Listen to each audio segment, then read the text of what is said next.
18장 12절과 사무엘상 15장 22절로 23절 말씀입니다.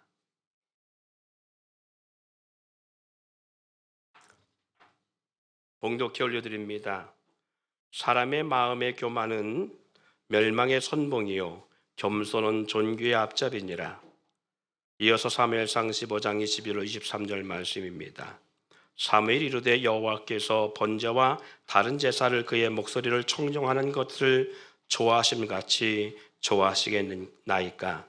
순종이 제사보다 낫고 듣는 것이 수양의 기름보다 나으니 이는 거역하는 것은 점치는 죄와 같고 완고한 것은 사신 우상에게 절하는 죄와 같음이라.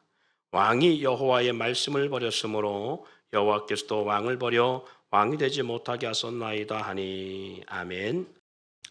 오늘 본문을 통해서 오늘 말씀의 제목은 겸손의 자리에 설자라고 하는 그러한 제목으로 함께 말씀을 나누고자 합니다.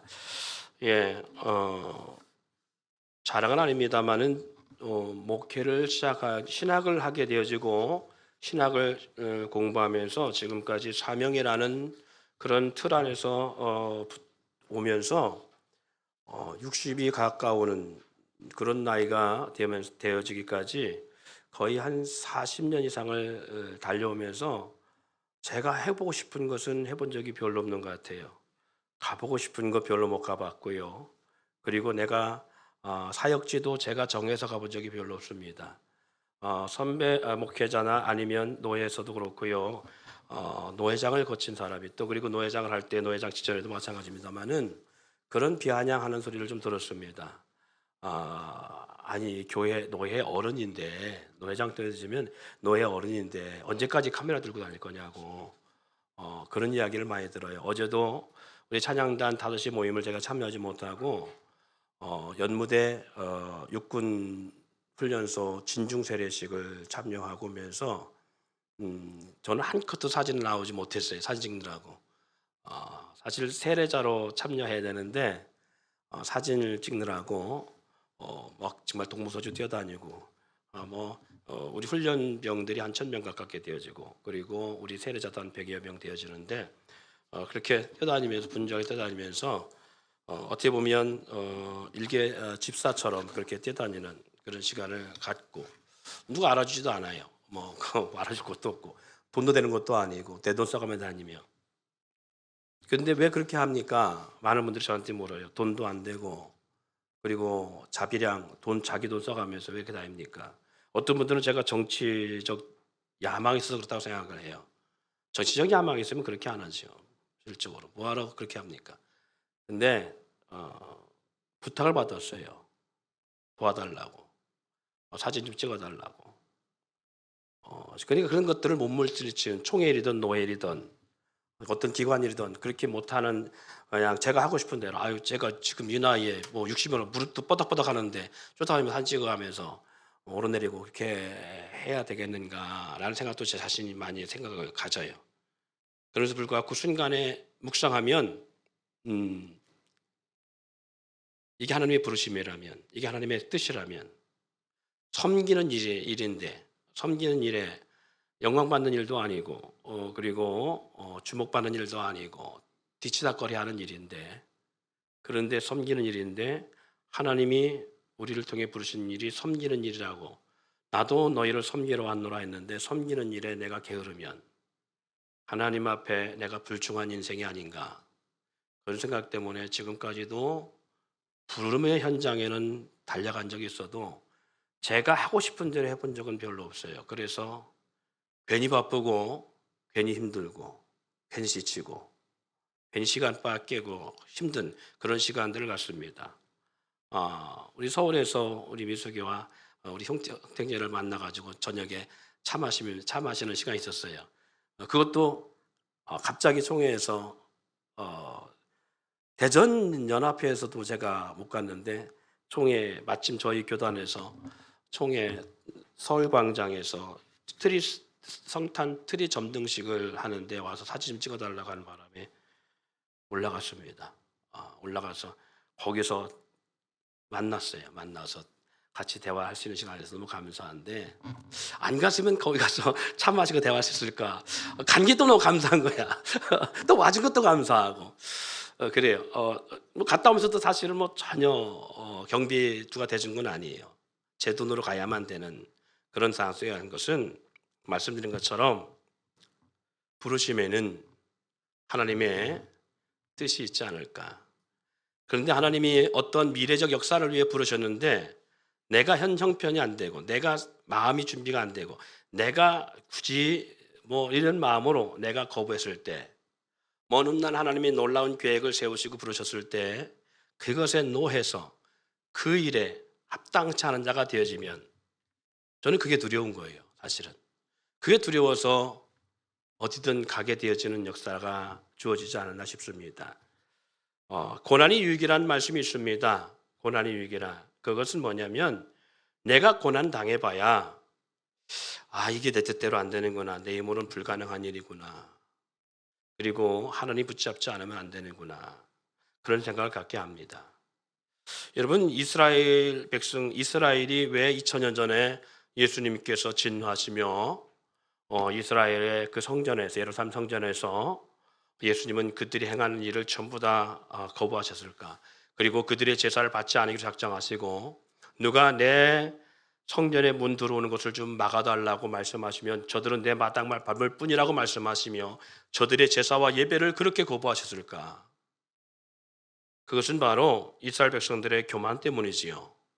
교만한 이스라엘 백성들이 하나님이 아닌 종교적 삶으로 하나의 그것을 자기의 삶의 수단으로 제사장들은 자기의 삶의 수단, 주머니의 수단으로 이스라엘 백성들은 하나님을 경외한 것이 아니라 단지 종교적 의식 속에서 혹 하나님에 대한 두려움 때문이지만 그럼에도 불구하고 저들은 종교적 삶 속에서 그냥 제사하는 그런 삶을 살기 때문에 모든 것이 귀찮았고 모든 것이 버겁게 느껴졌습니다. 그래서 짐으로 여겼습니다. 성경에 분명히 그렇게 말씀합니다. 그들의 하나님 앞에 나오는 삶을 짐으로 생각했다고요. 버겁게 여기는 그냥 하나의 등짐진 것처럼 그렇게 불편해했다고요. 그리고 하나님을 경외하지 못하고 하나님을 살아가지 못하고 하나님을 향하여 나오는 모습들이 그렇게 억지로 나오는 모습이 돼서 하나의 종교적 행위가 됐기 때문에 하나님은 그들의 모습 보시고 그것을 싫어하셨어요. 여러분 마찬가지일 것입니다. 우리 자녀들도 뭐 한번 생각해 보세요. 우리 어른들 마찬가지겠지만 우리 어른들이 생일이 됐습니다. 근데 자녀들이 어릴 때는 뭐 부모 생일 뭐 챙길 여유도 없고 챙길 수 있는 그런 것이 안 되잖아요. 성장해서 20대, 30대가 돼서 돈을 벌고 각자의 생활에 바쁘고 그런데 아버지 어머니 생일이 됐어요. 그런데 아버지 어머니 생일이 돼서 생일을 축하를 해주려고 하는데 그런데 자녀 입장에서 또 돌아왔네. 안 갈 수 없고. 그래서 삼형제나 두 형제가 있는 가정 속에서 서로 논의합니다. 형이 갔다 오라고. 나 이거 바빠서 못 겠다고. 야 동생 네가 가야지. 그래서 서로 전화통화하고 뒤지게 싸우고 있습니다. 서로 핑계대고 막 서로 못 가고 있어요. 그걸 아버지가 우연치 않게 듣게 됐다. 설령 두 사람이 싸워서 합의 보고 왔다 할지라도 그 생일이 기쁠까요? 그 생일이 기쁜 생일이 될 수 있을까요? 자녀들의 그런 모습을 보며 아버지가 그 생일상을 기뻐할 수 있고 그 생일에 축하해주는 그 축하의 메시지가 얼마나 달게 올까요? 저 입장에서는 그 다음부터는 안 부를 것 같아요. 아니 생일 돼도 오지 말라고 하고 온다고 해도 오지 말라고 할 것 같아요. 제가 성질이 안 좋아서 그런 건 그렇지만 저는 그래요. 뭐 불편하게 서로 피차가네. 마음의 한편에는 그런 쓴 마음이 있겠죠. 낳고 길어 놔봐야 다 소용없고 자식이 아무 소용이 없지 않을까. 그런 생각하게 하겠지요. 비록 보리밥을 한 끼를 먹고 고기 들어가지 않은 미역국 한 그릇을 먹을지라도 아버지에 대한 어머니에 대한 존경한 마음을 가지고 생일 축하해 준다면 그것이 어떤 보약보다도 귀하고 어떤 선물보다도 귀한 것이 아닐까. 하나님을 사랑합니까?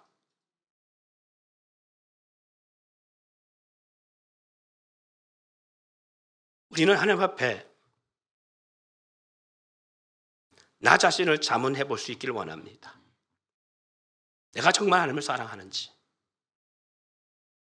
그리고 하나님이 어떤 존재인지 나에게. 이스라엘 백성들이 그러한 모습을 때문에 2000년 이스라엘 백성은 패망합니다. 하나님이 이스라엘 백성들의 그런 오진 마음 때문에 하나님이 이스라엘 백성을 용납할 수 없는 상황이 되어집니다. 아니, 단 한 번 때문에 그런 것이 아닙니다. 수천 년 동안 수만 번 하나님을 참으셨습니다. 돌아오라, 돌아오라 말씀하셨고, 암탉이 날개알 새끼를 모음처럼 그들을 모은 날들이 얼마나 많은지 모릅니다. 그러나 그들은 하나님 앞에 그렇게 돌아오지 않았습니다. 그리고 하나님과 함께하는 것을 거북스럽게 생각하고 짐으로 여겼습니다. 그래서 주님은 이렇게 말씀하시지요. 소는 그 임자를 알고 나귀는 그 주인의 구유를 알건만은 내 백성은 여호와를 떠났도다. 이런 모습이 이스라엘 백성들의 모습입니다. 그래서 이스라엘의 패망의 역사의 원천은 바로 그런 모습에서 시작됐습니다. 여러분, 유럽이 기독교가 점점 쇠퇴해가고 있습니다. 그리고 교회가 살아있는 교회, 어떻게 보면 예배하는 교회가 없습니다. 뿐만 아니라 유럽뿐만 아니라 미국이라는 교회가 그렇고 지금 한국 교회가 그 쇠퇴기를 겪고 있습니다. 왜? 유럽 교회가 그렇게 부흥했던 유럽 교회, 이 아시아 그리고 한국에 선교사를 보낼 만큼 뜨거웠던 200년 전만 해도 했던 교회들이 지금은 왜 전부 다 예배당에 문을 닫고, 그리고 예배당들을 처분해서 술집이 되어지고, 그리고 우상을 숭배하는 그런 지역이 되어지고, 그런 건물이 되어지고, 왜 이렇게 되어져 가는가? 그리고 유럽을 넘어서 미국이란 국가의 청교도로 시작된 그런 국가가 왜 이렇게 쇠퇴기 속에 빠져 있는가? 한국 교회가 지금 그 모습을 그대로 닮아가고 있는데 왜 그런가라고 하면은 이유는 하나입니다. 하나님의 역사를 보지 못한 까닭입니다. 하나님의 역사가 나타나지 않은 까닭입니다. 하나님의 역사가 나타나지 않은 까닭입니다. 그럼 왜 하나님의 역사가 나타나지 않느냐? 그것은 바로 성도의 삶의 문제 때문에 그렇습니다. 여러분, 사사시대 그렇습니다. 사사시대 이스라엘 백성들의 모습 속에 보면 저들은 자기의 마음에 옳은 대로 했다겠습니다. 그래서 우리가 잘 알지만 사사시대 끝판에 가서 엘리 시대에는 하나님의 역사가 희한한 때라고 그렇게 말합니다. 사무엘상 시작할 때 초반부에도 그런 말씀이 나오죠. 하나님의 역사가 희한한 때에, 하나님의 역사를 찾아볼 수 없는 때에. 그런데 그 중에 한나라는 여인 하나는 하나님의 역사가 나타나지 아니하고 하나님의 응답을 들을 수 없고 하나님의 살아계심을 볼 수 없고, 누구도 그 시대에 이스라엘 가운데 하나님을 깊이 찾는 자가 없는 때에 오직 유일하게 한 여인, 한나라고 하는 여인만은 하나님의 성전에 올라가 하나님을 간절히 찾았습니다. 하나님을 간절히 구했습니다. 무려 10여 년 가깝게 오직 하나님을 구하고 하나님을 찾고 하나님을 매달렸습니다. 마치 술에 취한 여인이 술주자하는 것처럼 엘리 제사장의 말에 의하면 그렇게 표현됐습니다. 독주를 끊어라 할 만큼. 그러나 그 여인은 말합니다. 내가 술을 먹어서 이렇게 술주자하는 것이 아닙니다. 내 마음의 고통과 갈급함이 나로 하여금 그렇게 당신에게 비춰줄 수 있는 것입니다. 이 여인의 그 갈급함과 그 하나님을 찾는 열정, 10수년 동안 하나님의 역사를 나타나지 아니하고 이스라엘 가운데 하나님의 역사를 볼 수 없는 때 왜 이 여인은 그렇게 하나님을 찾았을까? 단 하나밖에 없었습니다. 그에게 아이가 없었습니다. 아이를 낳고 싶은데 아이가 들어서지 않았습니다. 그 남편 엘가나는 한나를 너무 사랑했습니다. 그런데 아이가 없으니까 우사를 이루기 위해서 어쩔 수 없이 이스라엘을 고대에는 그런 제도가 있었어요. 둘째 분인나로 말미암아 자녀를 갖게 되어지지요. 이 분인나가 둘째 부인으로서 자기는 아들을 낳았는데, 한나는 자기도 못 낳았는데 자기의 남편이 첫째 부인을 너무 사랑하니까 하는 걸 보고 마음에 분노가 차니까 괴롭히는 거지요. 애도 못 낳는 여자가 남편 사랑 혼자 독차지하고 얼마나 안칼스럽게 옆에서 그렇게 긁어대겠어요. 자기의 약점, 자기 약함을 자기가 모르는 게 아니잖아요. 너무 고통스럽고 있는데 그렇게 나도 분인나처럼 아들 하나 안겨서 자기가 사랑하는 남편에게 안기고 싶은데 열아들 못지않은 여인이라고 인정받고 사랑받고 있음을 불구하고 남편에게 아들을 안겨주지 못하는 자신의 마음이 얼마나 괴롭겠느냐고요. 그래서 이 여인은 분인나의 자기에게 행하는 가슴 아프게 만들고 조롱하는 모습을 모습과 자기의 열망을 모두 가슴에 안고 사람과 씨름하지 아니하고 남편과도 싸우지 아니하고 누구에게도 이 문제를 토하기보다는 오직 하나님의 성전에 가서 하나님과 씨름하는 것입니다. 하나님, 아들을 주시옵소서. 언제 때라고요? 하나님의 역사 나타나지 않은 때에. 여러분, 오늘 우리는 하나님의 역사를 보고 계십니까? 우리 교회는 하나님의 역사가 나타나고 있는지요? 우리 스스로 우리 입으로 그렇게 고백합니다. 응답이 안 돼요. 하나님의 응답이 없어요. 그래요. 그런데 이것은 내 개인적 신앙행만이 아니라 우리 한국 전체에 한 나라 가운데에 하나님의 역사를 보지 못한 때라고요. 이 한 나라가 부러질 때는 그 나라 전체에 하나님의 역사가 나타나지 않은 때라고요. 다니엘 기도처럼 하나님 응답받고 하나님의 살아계심을 증거할 수 있는 때가 아니라 누구도 하나님을 증거할 수 없는 하나님의 응답이 나타나지 아니한 때라고요.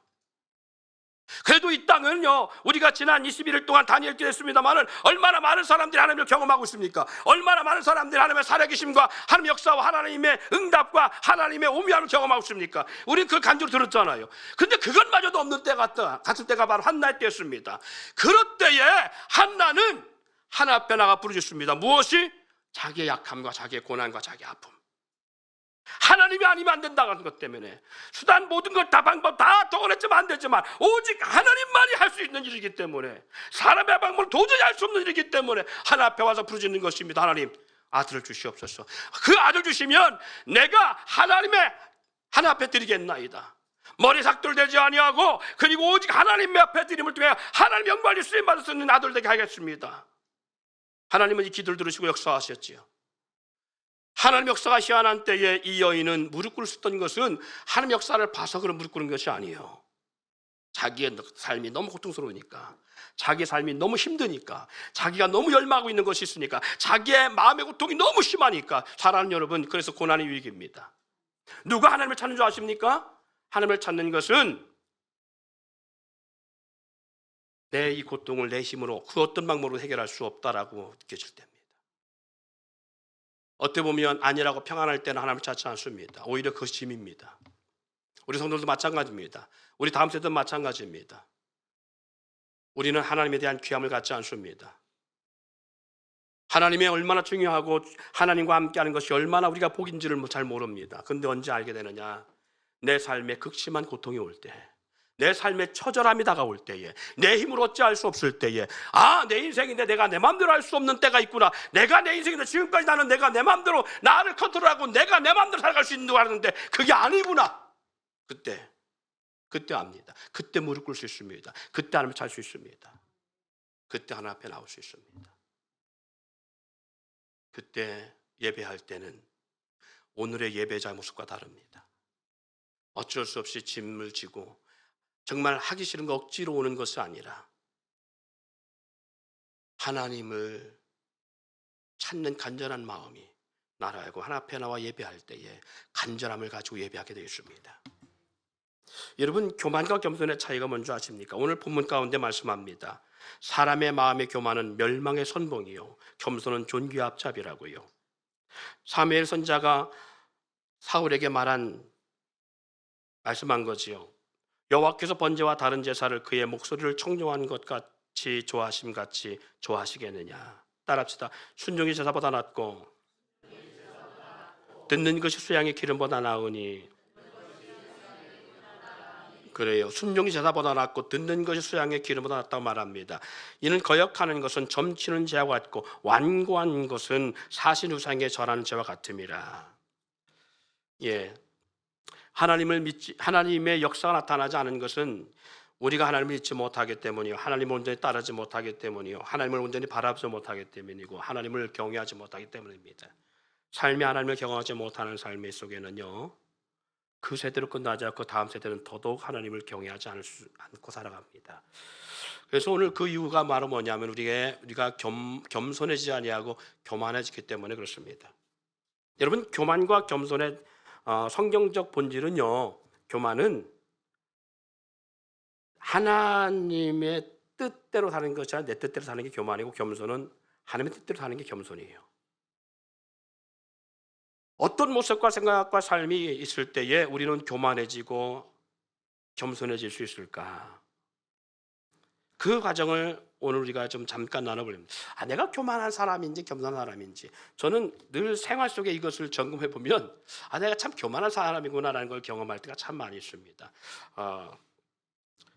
성경에 보면 이것이 교만의 가장 대표적인 한 문구가 아닌가, 문장이 아닌가 싶어요. 한 제자가 예수님에 대해서 전도하고 이렇게 증거하니까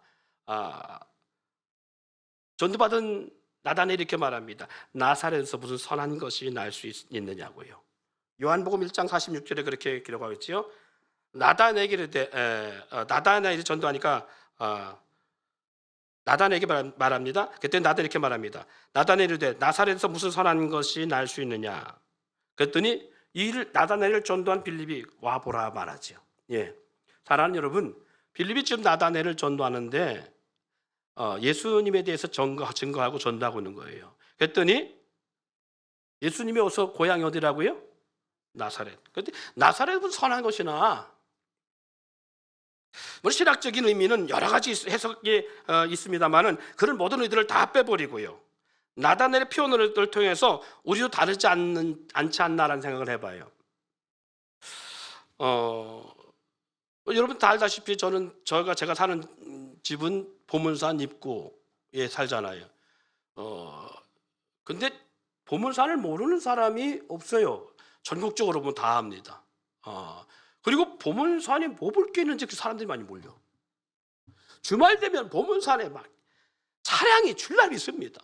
여름도 겨울도 막 크게 차가 많아요. 저는 의아해합니다. 보문산 뭐 볼 게 저 사람들이 이렇게 많이 올라갔다 내려오지? 대전에 좋은 명소가 있다 하시는 분 한번 손 들어봐요.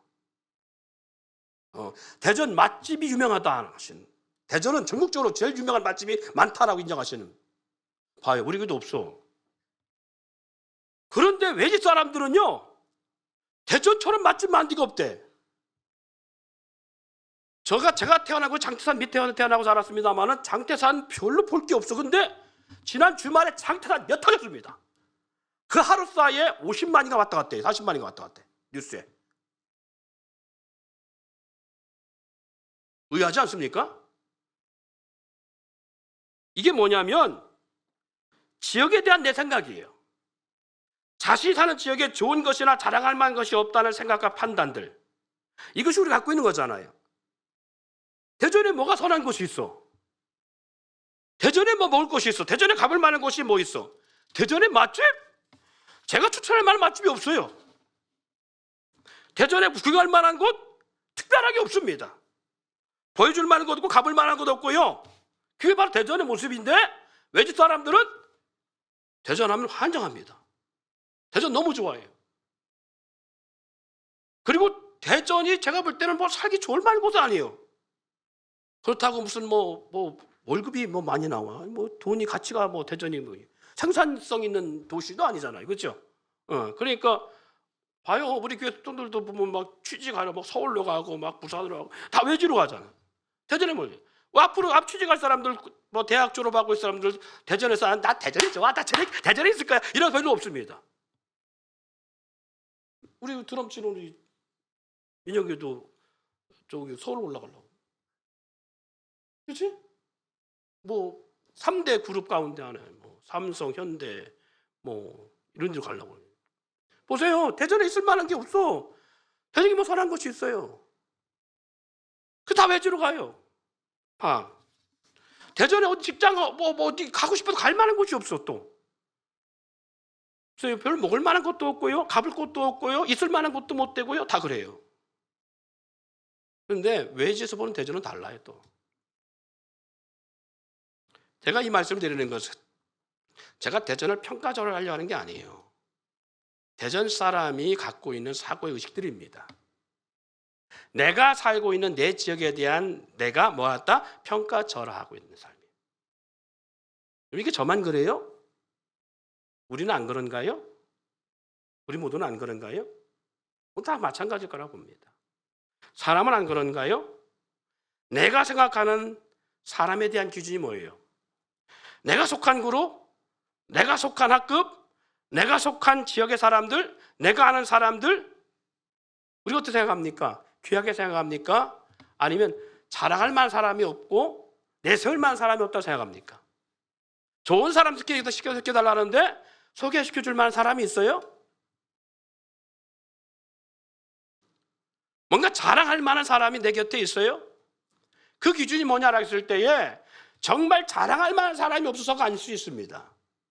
내가 그 상대를 나와 함께하고 있는 속해 있는 그룹의 가족들을 내가 그렇게 귀히 보지 않기 때문에 그럴 수도 있습니다. 내 부부 사이도 마찬가지죠. 자녀, 그에 대한 평가가 어떠냐 그 말이죠. 그렇다면 이것은 가정뿐만 아니라 교회도 마찬가지입니다. 내 교회, 내가 섬기고 있는 교회 목사님, 장로님, 성도님들에 대한 가치성, 그 소중함을 어떻게 느끼고 있느냐는 거예요. 가장 곁에 그리고 함께하는 사람에 대한 그런 생각과 판단이 우리는 어떠냐. 정말 한나의 남편 엘가나처럼 열아들 묻지 않은 존귀한 그런 대상으로 보고 있는지, 아니면 그냥 자랑할 만한 대상이 아닌 그런 존재로만 보고 있는지요. 여러분, 이것은 비단 우리가 잘못된 생각 갖고 있어서 그런 것만은 아닙니다. 2000년 전 예수님도 동일한 말씀하셨습니다. 그 당시 때 예수님이 사역 당시 때에도 이런 말씀했어요. 마가복음 6장 4절에 보니까 이 사람이 마리아의 아들 목수가 아니냐, 야고보와 요셉과 유다와 시몬의 형제가 아니냐, 그 너희들이 우리와 함께 여기 있지 아니하냐 하고 예수를 배척한지라.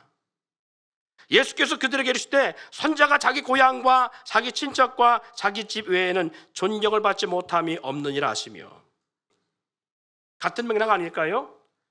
결국 예수님을 메시아, 구세주로 받아들이지 못한 이유가 뭐예요? 나름 내가 그를 안다는 거잖아요. 내가 그를 좀 안다는 거잖아요. 내가 내 남편을 좀 안다는 거잖아요. 내가 내 아내를 좀 안다는 거잖아요. 내가 내 엄마 아빠를 좀 안다는 거잖아요. 내가 내 자녀를 좀 안다는 거잖아요. 교회에서 마찬가지지요. 내가 암흑의 성도를 좀 안다는 거잖아요. 우리 목사님을 내가 좀 안다는 거잖아요. 이것이 성경적으로 뭐라고 했다고요? 내가 예수님을 좀 아는데, 예수를 내가 아는데 나사렛에서 무슨 선한 것이, 내가 나사렛을 좀 아는데 나사렛에서 뭐 선한 것이 날 수 있느냐. 예수님이 목수의 아들 요셉의 아들이고 누구가 그 함께한 형제들인데 내가 그를 아는데 그가 메시아라고? 그가 구원자라고? 그래서 선지자가 자기 고향과 자기 친척과 자기 집 외에서는 존경받지 못함이 없다라고 말씀하고 있는 거예요. 그래서 지난주에 말씀드렸잖아요. 지금 함께 나눴잖아요. 하나님은 질서 가운데 역사하는데 목회자와 성도 사이의 질서를 말씀드렸습니다. 가장 손해보는 사람이 누구냐? 목회자 가족이라고요. 그리고 목회자와 가장 가까이 친밀하게 함께한 사람일 수 있다고요. 중직자일 수 있다고요. 왜? 내가 좀 아는데. 목사님이지만 내 남편이기 때문에 내가 좀 아는데, 목사님이지만 그 전에 내가 내 아버지 때문에 내가 좀 아는데,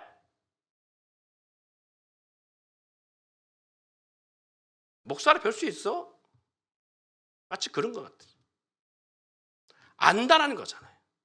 근데 뭘 아느냐는 거죠.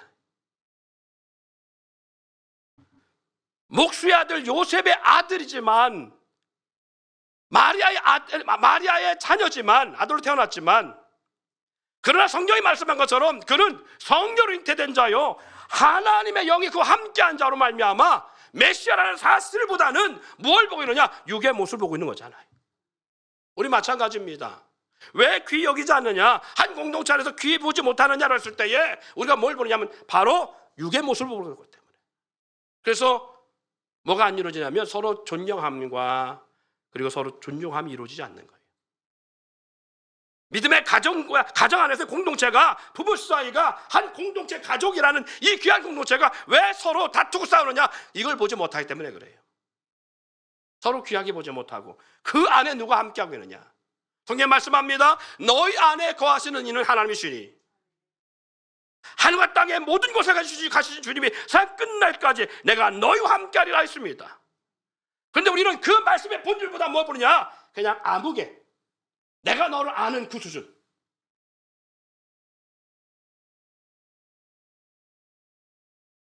그냥 인간 암흑에만 보기 때문에 그래요.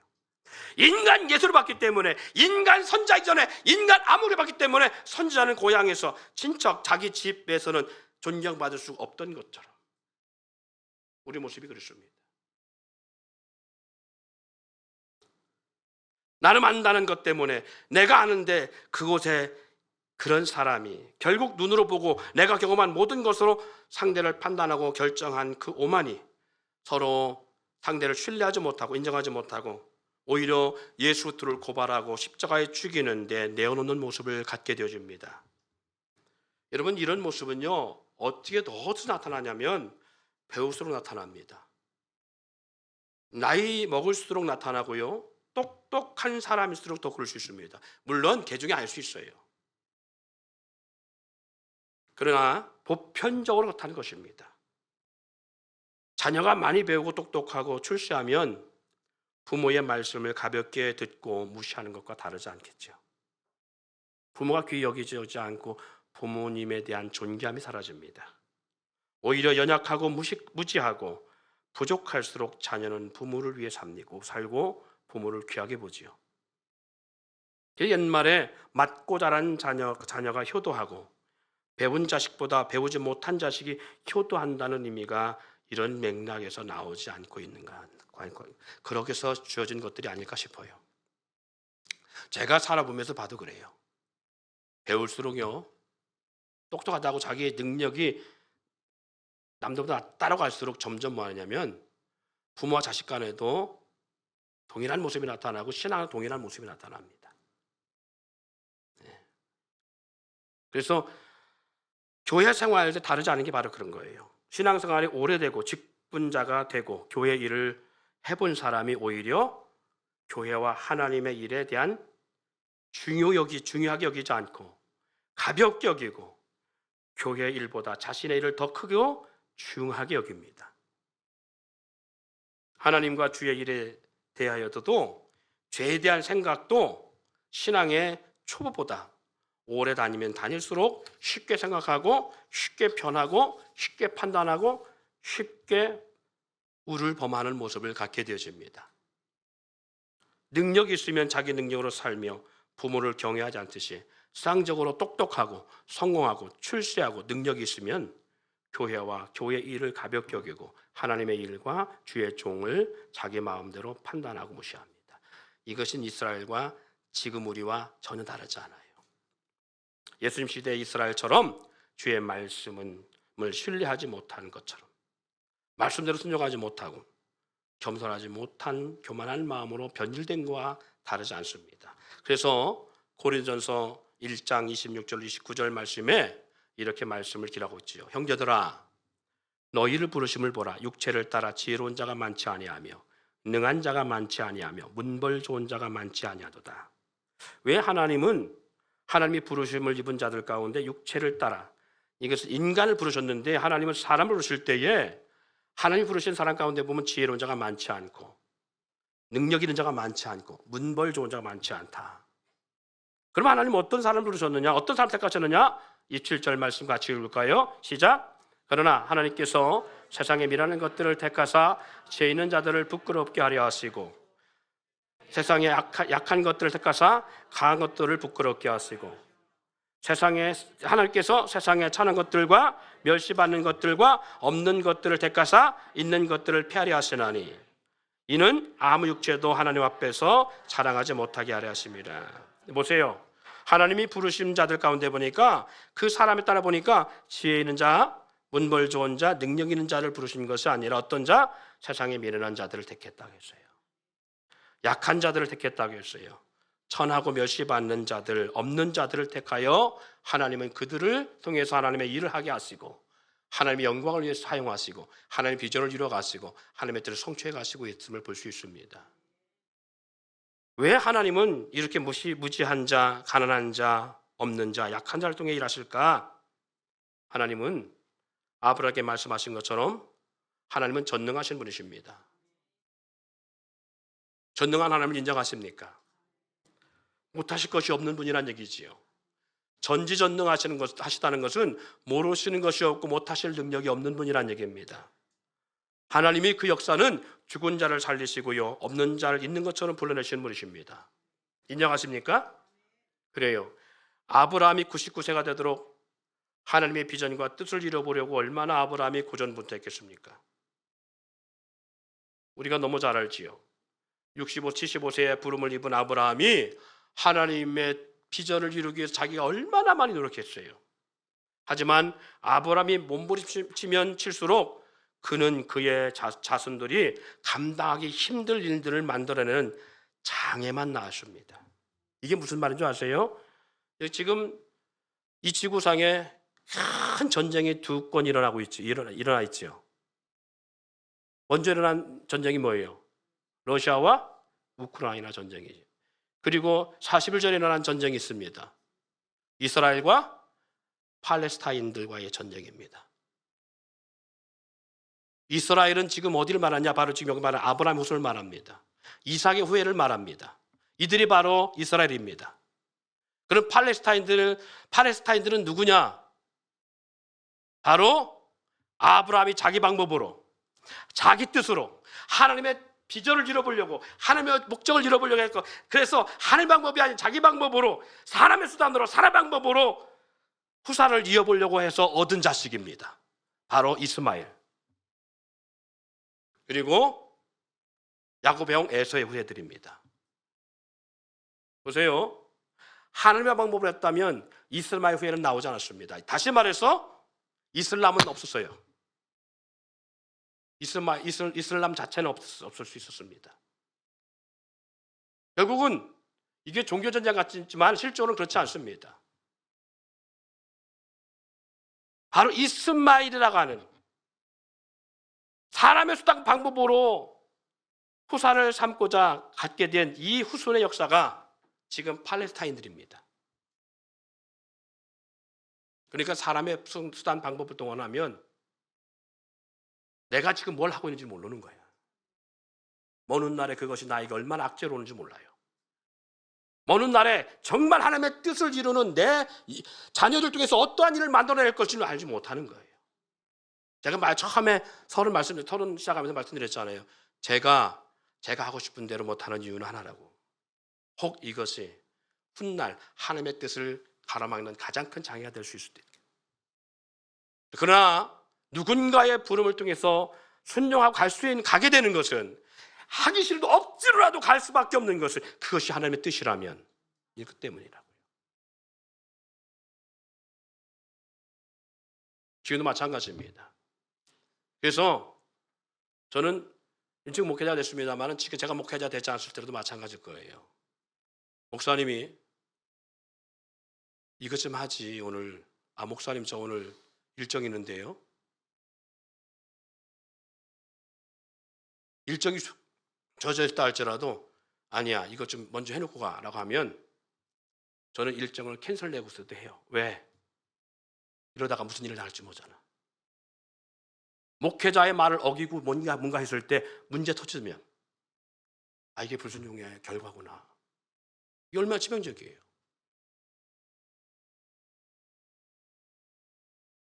그래서 제가 지난주에 드렸던 말씀이 이 부분이에요. 성도들이 목회자의 말대로 살지 않는 것이 목회자에게는 부담이 없다. 훨씬 부담이 없습니다. 왜? 목사가 책임질 일이 아니거든. 그 일의 휴일에 목사가 책임질 일이 아니거든요. 그런데 예를 들어서 목사가 강단 목사님이 원한 대로 성도했어요. 근데 문제가 더 있어. 목사가 다 뒤집어써야 돼요.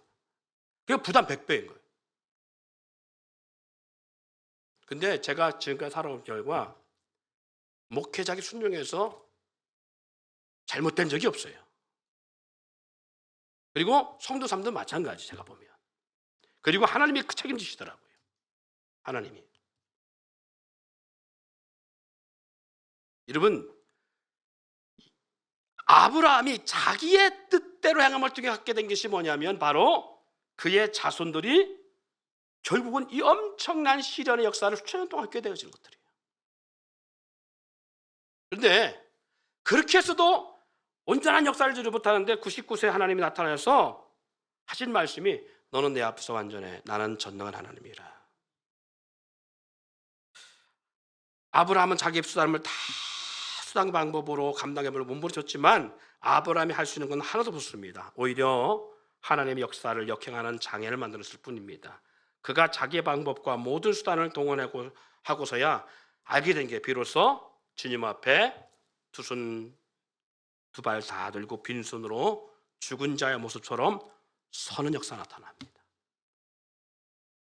그렇게 섰을 때 주님은 아브라함에게 나는 전능한 하나님이라 너는 내 앞에 완전하라 하시며 그에게 역사를 시작하십니다. 그가 모든 걸 다 내놓았을 때, 이제는 더 이상 방법이 없을 때에, 더 이상 사람의 수단 방법 다 동원해도 안 됐을 때, 그때 아브라함이 정말 다운됐을 때에 그때 나타나서 하시는 것이 바로 뭐냐? 나는 전능한 하나님이요. 하나님 그때 찾아오시 그때부터 일하기 시작합니다. 사람의 수단과 방법이 다 동원해보고 내가 할 수 있는 힘과 능력을 다 해보고 나이가 해보고 나서 아브라함처럼 모세처럼 야곱처럼 나이도 먹을 만큼 먹고서야 감당할 수 없을 때, 그래서 100세가 다 된 99세 아무것도 알 수 없는, 이제 자기 힘과 능력도 다 소진한 그때가 돼서 모세 자기 힘으로 45세 나이에 뭔가 해보려고 그렇게 40대 나이에 뭔가 해보려고 할 때가 아니라 자기의 모든 육체의 힘과 모든 능력이 다 소진된 80의 나이가 됐을 때에 야곱이 자기 모든 방법을 다 동원해봤습니다. 성공해보려고. 그런데 그렇게 했지만 그렇게 할수록 가정은 더 곤란해지고 형과 자기 사이에 더 원수가 되어지고 가족관계 속에는 더 복잡해지는 그러한 아이러니한 모습이 나타나지요. 그래서 이제는 더 이상 자기 방법을 동원할 수 없어서 형으로부터 죽음을 모면하기 위해서 도망하는 그 나이가 돼 60이 넘은 65세 70이 되어 그 나이가 됐을 때, 그때 비로소 아브라함에게 나타났고 모세에게 나타났고 야곱에게 나타났어요. 하나님은 왜 다윗 공동체를 그런 오합지졸의 사람들로 구성했을까요? 도망하는 사람, 손가락질을 받는 사람, 멸시받는 사람들, 구걸하는 사람들, 양아치 같은 사람들, 빚진 자가 되어 도망다녔던 사람들, 생명의 부지가 눈앞에 놓여있던 이런 사람들을 하나님은 모아서 하나님은 다윗 공동체를 만들어내시고 거대한 하나님의 왕국을 세워가고자 했을까? 하나님은 왜 모세라는 공동체를 통해서 종된 족속들을 통해서 하나님은 하나님의 비전들을 완성해 갈까? 그것은 바로 그런 사람들이 하나님의 뜻을 구합니다. 야고보서 4장 6절 그러나 더욱 큰 은혜를 주시나니 그러므로 일렀으되 하나님이 교만한 자를 물리치시고 겸손한 자에게 은혜를 주신다 하느니라. 우리가 말씀을 의지하지 못하는 삶을 사는 이유, 우리가 무릎 꿇지 못하는 이유, 기도의 삶을 살지 못하는 이유, 그것은 바로 우리의 내가 할 수 있다는 교만함이 작용하기 때문이고, 처음 예수 믿는 사람들이 오히려 더 하나님을 신뢰합니다. 처음 하나님을 받아들인 사람들이 하나님을 크게 보고 하나님의 존귀함을 갖습니다. 그런데 오랜 신앙생활하면 마치 아버지가 존귀하지 않게 보이고, 처음에는 아버지가 그렇게 두려운 데서 아니고 큰 데서 어떤 것이 후에 지나고 나면 아버지는 아무 존재가 아니구나라고 느껴지는 것처럼, 신앙생활 오래 한 사람들이 갖는 특징 중에 하나가 뭐냐? 하나님에 대한 권위를 잃어버리는 것들입니다. 하나님에 대한 능력을 저버리는 것입니다. 내 능력이 나의 삶을 주관할 수 있고 내 힘이 나의 인생의 여정을 책임질 수 있다는 생각이 나로 하여금 하나님의 동행과 인도하심을 스스로가 거부하기 때문에, 그래서 하나님이 나타나지 아니하고 하나님의 역사가 드러나지 아니하고 우리의 삶에 오늘 하루의 삶을 살아갈 때 하나님이 내게는 없는 것 같고, 그리고 하나님이 없이도 살아가는데 전혀 지장이 없는 것 같은 느껴집니다. 하나님이 없어도 살아가는데 전혀 문제가 되지 않을 거라 생각합니다. 그러나 하나님이 살아가는 자는 어느 때가 되면 고난에 깊이 참여하게, 아브라함처럼 네 힘으로 네가 할 수 없지, 내가 아니면 너가 불가능하다는 걸 네가 인정하지? 라고 할 때 비로소 하나님이 그때 찾아주셔서 일하십니다. 그때 부르십니다. 오늘 이 말씀을 들으며 지금도 우리 가운데 그런 마음에 겸허함이 드지 않는다면 마음대로 사십시오. 하고 싶은 대로 다 하십시오. 여러분이 세상 가운데 누리고 싶은 거 다 누려보십시오. 그러나 하나님은 살아계십니다. 언젠가 내 뜻대로 다 했다가도 불구하고 모든 것들이 다 심년에 빠지고 절망의 위기가 올 때 오늘 이 말씀을 하나님이 여러분의 영 가운데 기억하게 하시자. 그때 목사님이 강단에서 그 말씀하셨는데 내가 이때 그나보다 그 생각이 나거든. 주님 앞에 와 무릎 꿇길 원합니다. 그때 하나님의 일하심을 것입니다.